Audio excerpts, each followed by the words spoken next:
Okay, sorry for that delay, me messing around. So, I titled this video a little bit provocatively, I guess, and to say that you shouldn't worry about COVID-19. So I want to start by explaining what I mean by that. And really, I don't want to go through any of the details that you're seeing in the news. And even from a more medical perspective, there's plenty of people chiming in on that. I will give perhaps a little bit of my own personal opinion, which is mixed with my professional opinion, all that. There's a lot of things that news people and politicians and medical professionals will say on video, and there's a lot of considerations into how they decide what to say. And so I'm going to try to be as open and honest just as how I'm handling the situation, but on a personal level, and then I hope provide some help for you all to take a different look at all of this. And this is one guy's opinion, and having lived 52 years on this planet now, I've tried to constantly learn, grow, and reevaluate what it means to exist and to be conscious human beings. And so let me talk about this worry issue. So there's a dilemma that we have as human beings and as any organism that lives in a hostile environment. My father was a amateur astronomer, and he kind of he was much more into it than I am, but he gave me an appreciation for not just astronomical things up in space, but also the created universe, including our own planet that was around me. And so I'm mentioning that simply because sometimes when I'm most stressed, I remind myself about how tiny and really insignificant we are in terms of what we know about the known universe. But however, what's amazing about that is how incredibly important each one of us and the miracle within each of us that we have a chance to live out a life in whatever form that takes. And so whether we live for a day or we live for another 50 years or 100 years, it is what we do at that time that we're given with, what we do with the time that we are given. So I've started whenever life throws curveballs at me and I find myself stressed out, I try to reconnect with what is really going on and what really matters. And if you're spending a lot of time watching the news and on social media, it is actually my opinion that for most of us, the greatest health threat is the fear that we have about what could happen. And it's not just this virus, it is also the threat of war, of financial instability, of not having your basic essentials and needs met. And so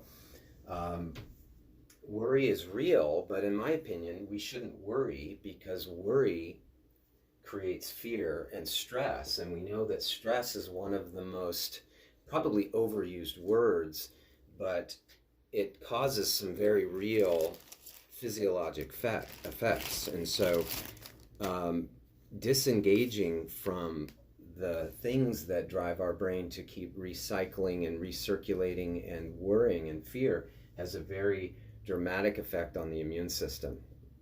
And so stress, we know, lowers immunity. So bear with me, I'm going to use the whiteboard a little bit. And this reminds me of my dad, who was a science teacher, and he got to do this in front of kids for his entire career. So I'm having my chance here to be teacher. So now this isn't insignificant.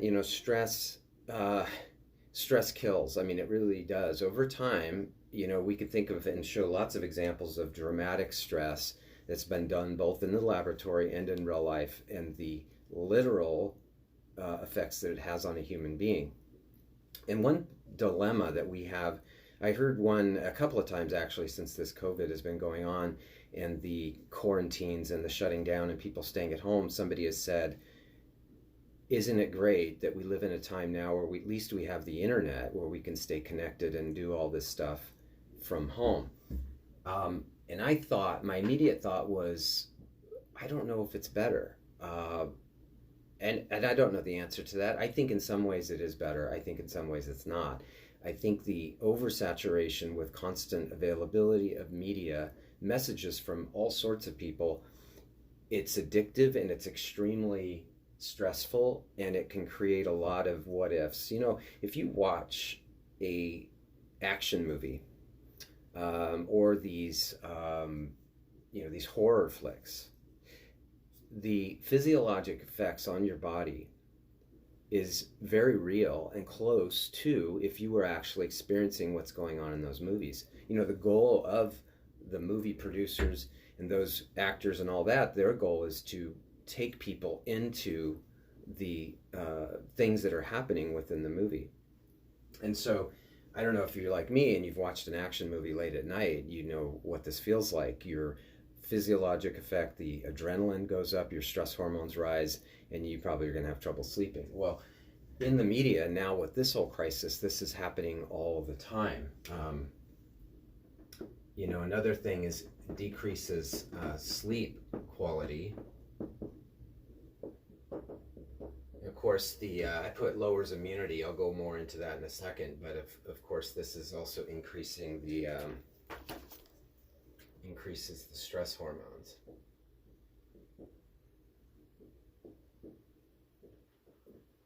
Stress hormones are actually important for survival. But here's the problem with all the media and all this stuff that we're watching. Stress hormones are great to activate us to take action. The problem is that most of what's going on right now, there isn't much that we can do about it.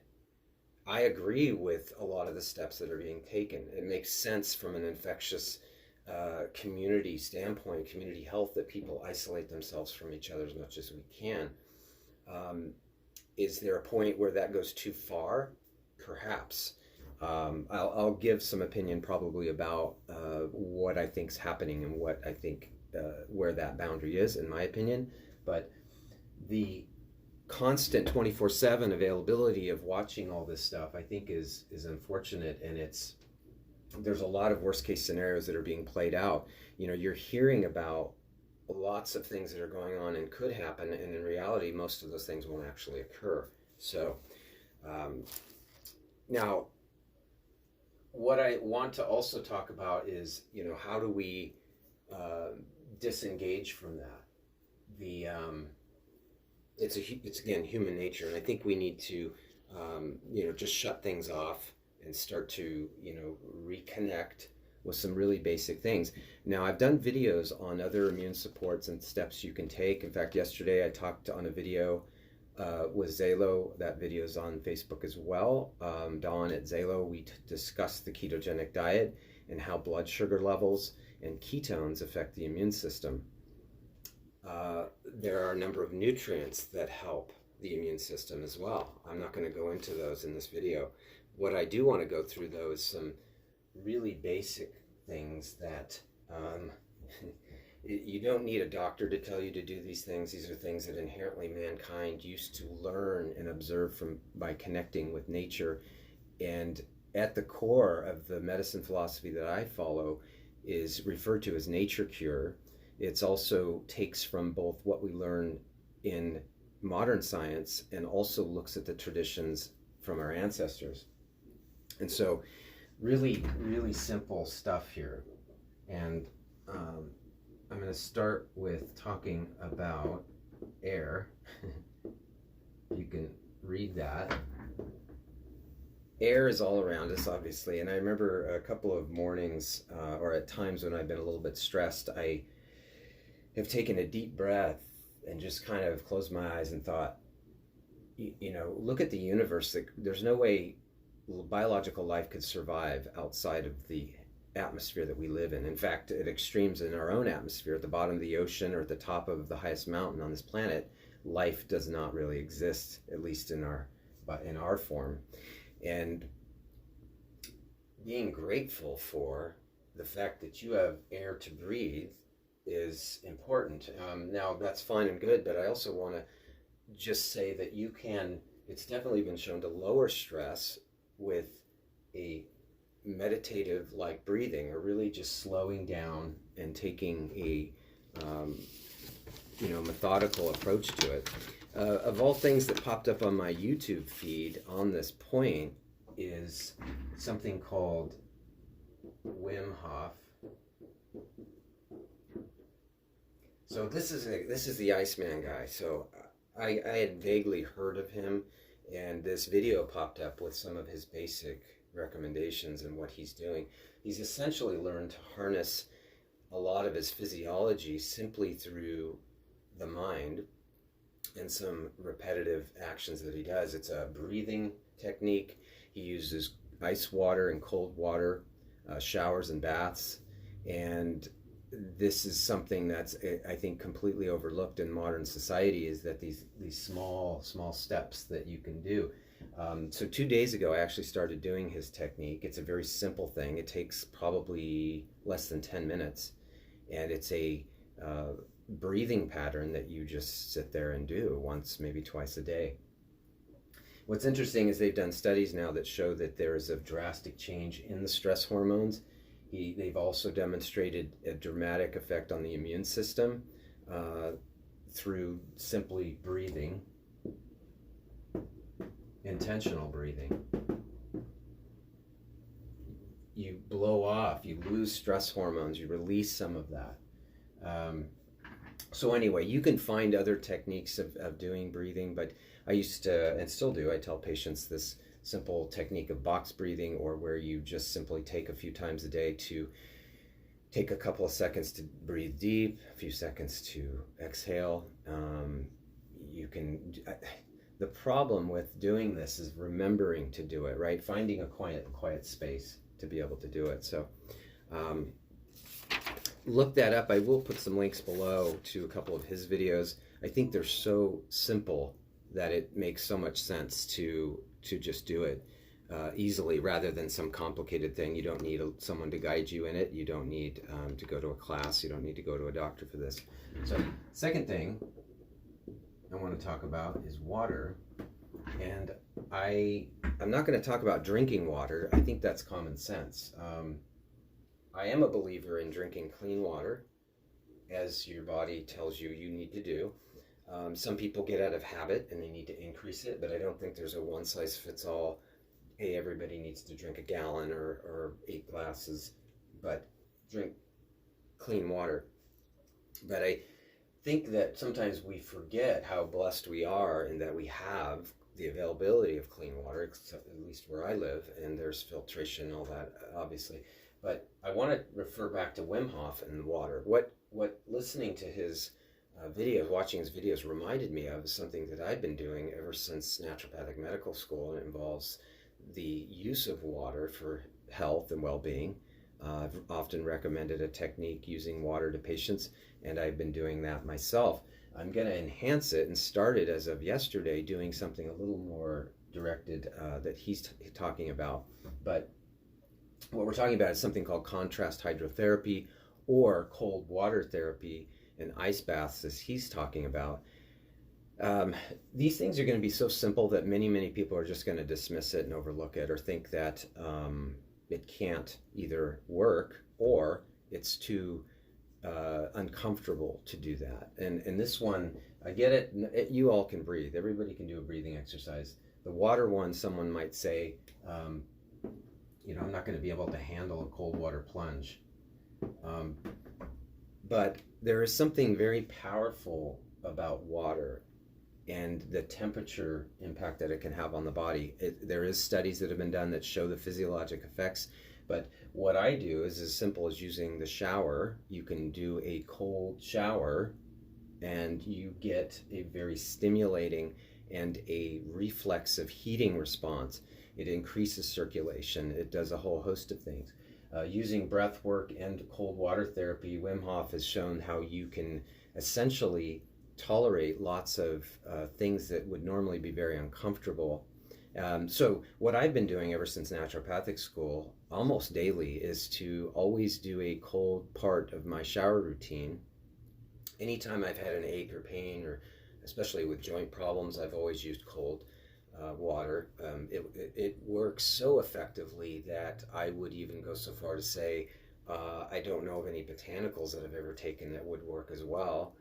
Um, but in the case of the whole body, sort of a constitutional effect, it's really just letting that cold water hit you, and you can acclimate it. What I do is take a hot shower, and then, to the point it's as hot as I can tolerate, and you get to the point where, oh, that's too hot. Then I just kind of ease it all the way over to as cold and nearly entirely pure cold. Now, here where we live, our water comes out of the tap at, geez, it's in low 40 degrees. Very, very pretty darn cold. You don't need to do ice water, but you ease your way into that, and the effects are pretty pronounced. So you can start with just a few seconds, work your way up to 30 seconds. I try to go to 30 to 60 seconds. And as Wim Hof talks about, you should let it hit your front of your body. I like to just kind of let it hit the front here. This is where the heart and the thymus gland, the heart of your immune system resides. I do a turn. I'm like a baster, turning in this cold water, though. I'll do, 15 seconds and then move and rotate around. It's excellent recovery as well for athletes. When you've done a long race or you've after a workout, it helps with relieving lots of things. So again, stress relieving. It's going to counterbalance some of the stress and worry by simply doing these techniques. Obviously, if you have a pool or you have access to a pond or a lake, the water plunge is the way to go.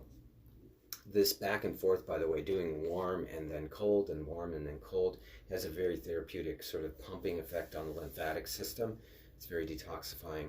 So don't underestimate it. Give it a try. So the next thing, lastly, as far as these three,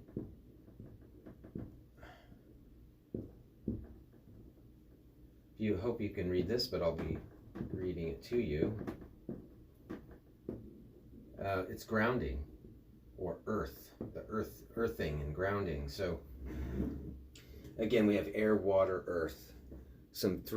This triad of basic principles of what humans interact with and what we have in the visible, tangible world is important for us to survive, and I think we overlook these effects. Now, let me explain a little bit what I mean by grounding.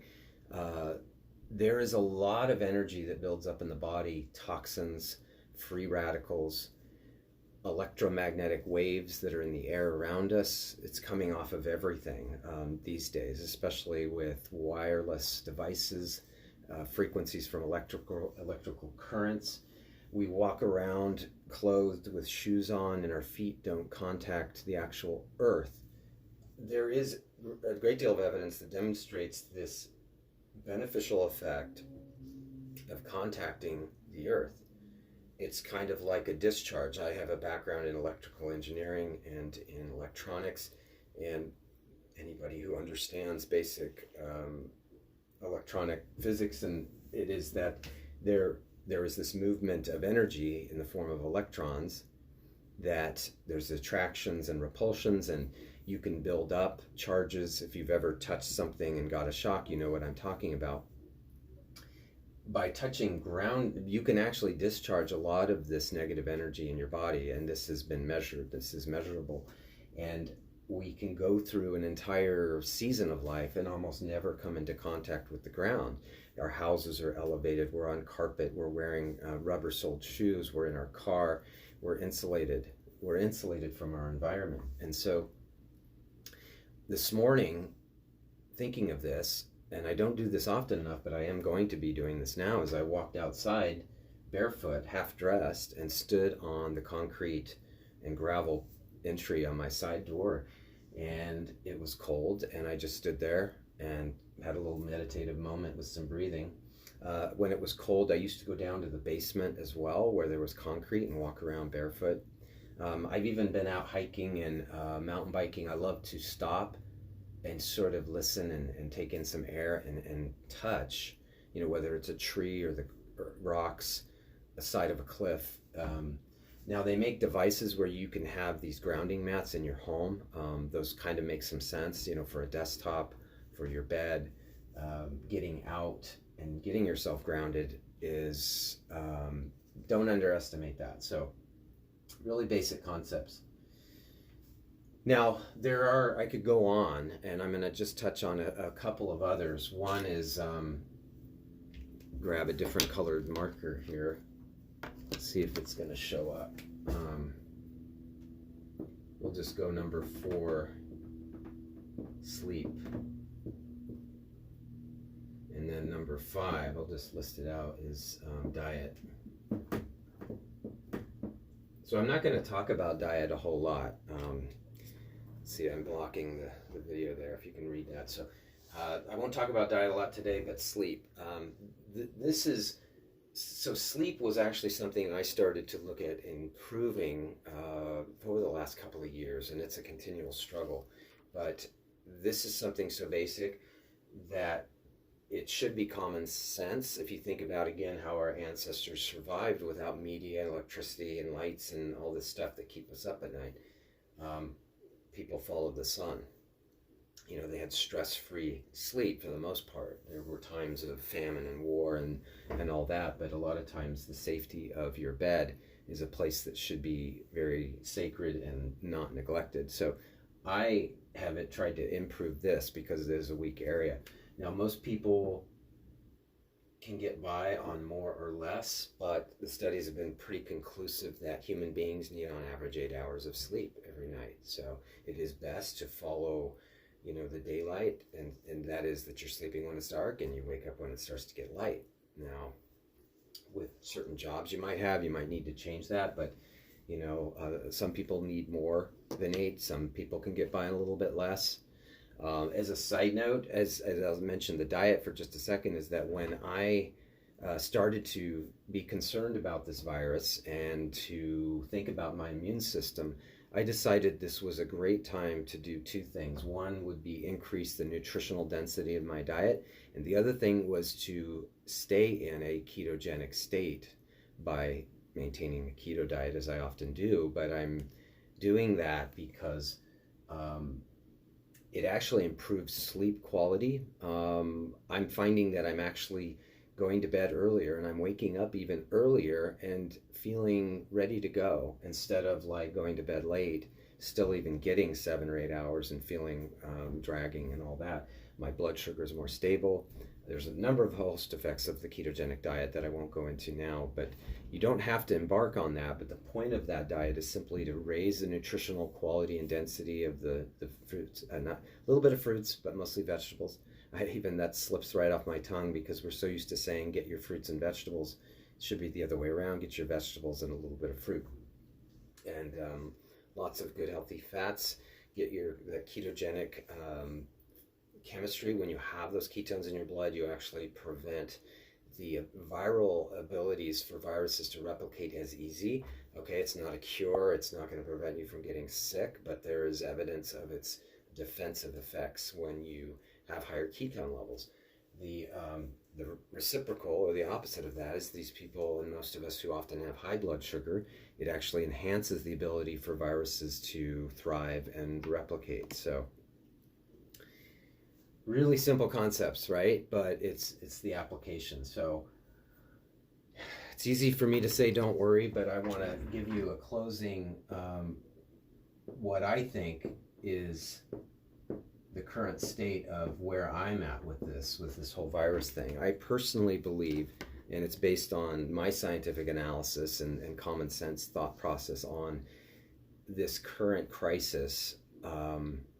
I think what we're trying to do is have this unprecedented response to not let this get out of control. And I don't know where the line is, but I think that the level of financial cost to our entire world, as well as even the health impact, is not trivial. You know, it's interesting because you just do something like daylight savings times, time shift, and studies have shown how there are cases of people who die as a result of changing the clock. It has a physiologic impact on people. We could never measure what the impact of all the stress is going to be from creating the panic and what ifs.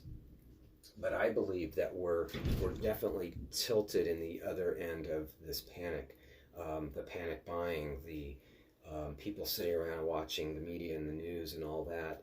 This is a virus that appears to be threatening. It's new, and so we don't have immunity to it for most of us.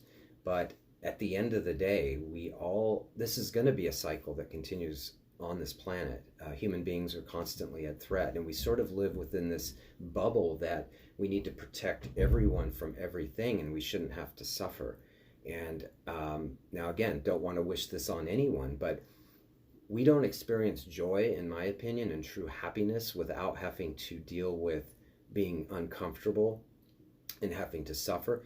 Our immune system cannot become strong without it exercising itself through getting sick. Ever since we're born, we're introduced to this world, we're constantly getting sick. Now, am I saying we should get sick?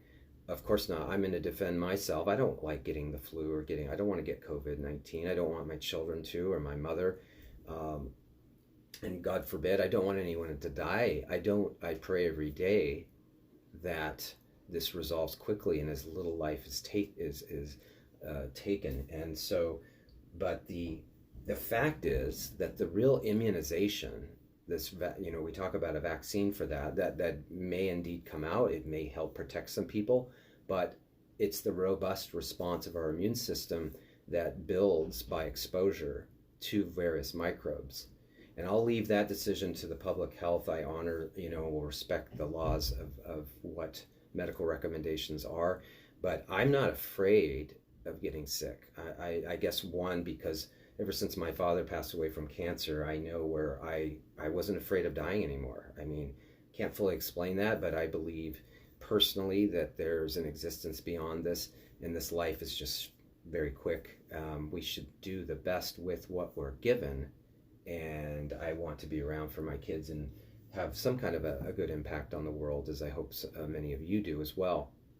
But we also can't live in fear about what if and what's going to happen next.